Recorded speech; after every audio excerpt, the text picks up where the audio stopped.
2.5 years, $35 million, 19 partisan lawyers, over 2,000 subpoenas, and when the smoke cleared, not a single American had colluded with Russia.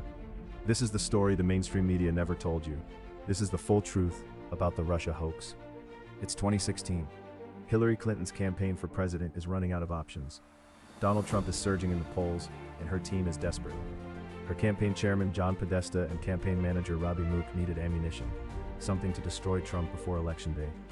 Through a law firm called Perkins Coie, run by attorney Mark Elias, the Clinton campaign and the Democratic National Committee funneled money to a research firm called Fusion GPS. Fusion GPS hired a former British intelligence officer named Christopher Steele.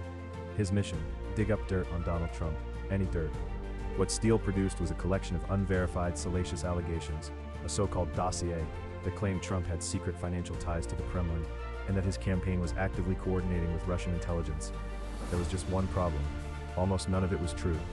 Christopher Steele himself later admitted his primary source for the dossier was a Russian national named Igor Danchenko, a man who was already known to U.S. intelligence as a potential Russian asset.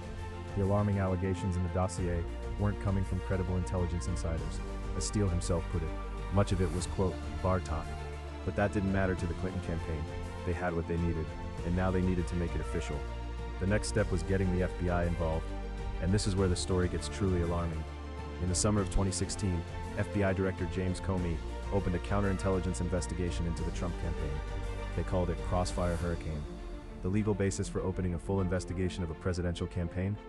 Thin, almost non-existent. But the Steele dossier gave them the justification they were looking for. In October 2016, just weeks before the election, the FBI went to the Foreign Intelligence Surveillance Court, known as the FISA Court, and applied for a warrant to spy on Carter Page, a low-level foreign policy volunteer for the Trump campaign. What the FBI didn't tell the court: the Steele dossier, the document they were using as their primary justification, was political opposition research, paid for by Hillary Clinton. The FBI hid that critical fact. They listed Christopher Steele as a credible, reliable source, without disclosing that he was working directly for Clinton's campaign. Inspector General Michael Horowitz later reviewed those applications and found 17 separate errors and omissions. The FISA court was systematically misled, and Andrew McCabe, the FBI's own deputy director, admitted under oath that without the Steele dossier, there would have been no FISA warrant at all. So ask yourself, how is this different from Watergate? In 1972, operatives working for Richard Nixon broke into Democratic headquarters to steal political information. In 2016, operatives working for Hillary Clinton used the FBI and a secret federal court to spy on the Republican presidential candidate. While all of this was unfolding inside the FBI, something equally important was happening in the press. Because Fusion GPS didn't just hire Christopher Steele to write a dossier, they also paid him to leak it. According to congressional testimony, Steele briefed reporters at the New York Times, the Washington Post, Yahoo News, the New Yorker, and CNN, all before the 2016 election. He was feeding the same unverified allegations to every major outlet simultaneously, creating the illusion of independent corroboration. And the media ran with it. For 3 years, from 2016 through 2019, the Russia hoax dominated every front page, every cable news segment, every late-night monologue. Bombshell after bombshell, sources familiar with the investigation, stories that turned out, one after another, to be wrong. CNN told viewers Trump's election was a victory for Russia. MSNBC's Rachel Maddow devoted entire episodes to what she called insurmountable evidence of collusion.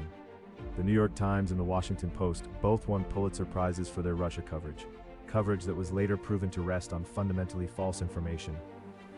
But here's what made the Russia narrative different from ordinary media bias. This was coordinated. Fusion GPS was being paid by the Clinton campaign on one end, and using the press as a distribution system on the other. The journalists were happy to play along because they wanted the story to be true, and that desperate desire blinded them entirely to the facts in front of them. In May 2017, President Trump fired FBI Director James Comey. That decision, driven in part by Trump's frustration with the Russia investigation, triggered a new phase of the operation. Deputy Attorney General Rod Rosenstein appointed Robert Mueller as special counsel. Mueller was a former FBI director, a decorated Marine Corps veteran, a man with a broadly respected reputation. He assembled a team of 19 attorneys, many of whom had donated to Democratic political campaigns. He spent 22 months investigating every corner of Trump's life, his business, his campaign, and his presidency. 500 witnesses interviewed, 2,800 subpoenas issued, 500 search warrants executed, $35 million of taxpayer money spent. And after all of that, Robert Mueller found no collusion, no conspiracy, no coordination between the Trump campaign and the Russian government. In his own words, and I'm quoting directly, "Our investigation did not establish that members of the Trump campaign conspired or coordinated with the Russian government in its election interference activities. No collusion." But the media barely paused. Within days, the story shifted to obstruction, and that became the new lens for 2 more years of coverage. Meanwhile, real human beings had their lives destroyed. General Michael Flynn, Trump's first national security advisor, was lured into an interview by FBI agents Peter Strzok and Joseph Piętka under false pretenses. The agents expected deeply to blame the case under their watchful eyes. Own notes said they weren't sure he had lied. Flynn was forced to sell his house to pay his legal bills. He pleaded guilty under financial pressure, then withdrew that plea when the manipulation became clear. His life was shattered. Paul Manafort, Trump's former campaign chairman, was convicted of financial crimes that had nothing to do with Russia and had been known to prosecutors for years, but never charged until he became politically useful. Roger Stone was arrested at dawn by an armored FBI tactical team while CNN cameras were conveniently rolling. The process itself was the punishment. In 2020, Attorney General Bill Barr appointed U.S. Attorney John Durham to investigate the investigators. And what Durham uncovered over 3 years of work was damning. Durham's final report, released in May 2023, concluded that the FBI never had adequate factual or legal basis to open a full counterintelligence investigation against the Trump campaign. The Bureau had applied, in Durham's words, a different standard, treating the Trump campaign far more aggressively than it treated the Clinton campaign when it came to potential foreign ties. Durham found evidence that Clinton campaign operatives had actually attempted to infiltrate Trump's computer servers, including servers at Trump Tower and potentially the White House, looking for derogatory information to feed to the media and to federal investigators.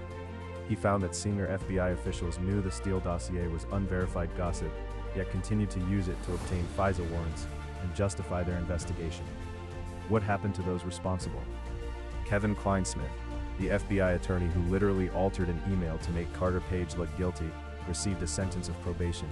Some people were fired, some faced civil lawsuits, but no one, not one person, went to prison for what may be the most consequential political dirty trick in the history of the United States.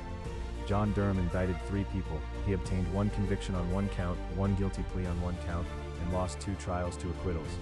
The system that was supposed to investigate itself cleared itself. Here is what the Russia hoax tells us about the state of American institutions. We have an intelligence community that believed its job was to choose the winner of a presidential election. We have a press corps that became willingly and eagerly a vehicle for political opposition research paid for by one campaign against another.